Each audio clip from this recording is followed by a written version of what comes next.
뉴스 따라잡기 안박사입니다. 새해 첫 뉴스는 최근 통과된 공수처법 설치에 대해서 살펴보도록 하겠습니다. 지난 12월 30일 저녁 격렬하게 저항하는 한국당 의원들 사이로 문희상 의장이 경위들의 도움을 받아 단상에 오릅니다. 이번 표결에 붙여진 공수처법은 4+1 협의체가 마련한 법안으로 전체 의원 295명 중 176명이 참여하였고 찬성이 159, 반대가 14, 기권이 3명으로 패스트트랙 지정 이후 245일 만에 국회 본회의를 통과했습니다.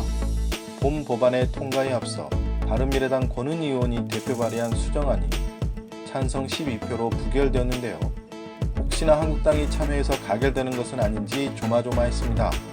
애초 한국당은 패스트트랙 원천 무효를 주장해왔고 또한 표결에 참여한다고 해도 부결 가능성이 높기 때문에 불참이 예상되었습니다. 범보수 진영과 수정안을 공동 발의한 무소속 호남 의원까지 합해도 130석이 채 안되기 때문에 표결은 해보나 마나 했습니다. 그래서 한국당은 무기명 표결을 주장했었죠. 진보 진영에서도 공공연하게 공수처법을 반대하는 의원들이 있으니 무기명 투표를 하면 승산이 있겠다는 계산을 한 것입니다. 그러나 이마저도 들어주지 않자 표결 불참에 회의장을 나갔고 중대 결정을 해버립니다. 이 분노를 한데 모아 도저히 의원직을 더 이상 의원직 사퇴서를 결의를 해야 한다라는 데 이르렀습니다. 그런데 말이죠. 사퇴한다는 이 말 여러분은 믿으십니까? 저는 한두 번 선 것이 아니어서 영 믿음이 안 가는데요. 한입 갖고 두 말하는 거 그만하시고 이번에는 꼭 의원직 사퇴하셔서 국민들에게 새해 큰 선물 주시길 바랍니다. 이번 법안 통과는 현재 기소권을 독점하고 있는 검찰을 견제할 수 있는 제도적 장치가 마련됐다는 점에서, 그리고 문재인 대통령 1호 공약인 공수처 설치가 현실화됐다는 점에서 상징성과 의미가 크다고 할 수 있습니다. 그럼 7월에 선보일 공수처의 수사 대상은 누가 될까요?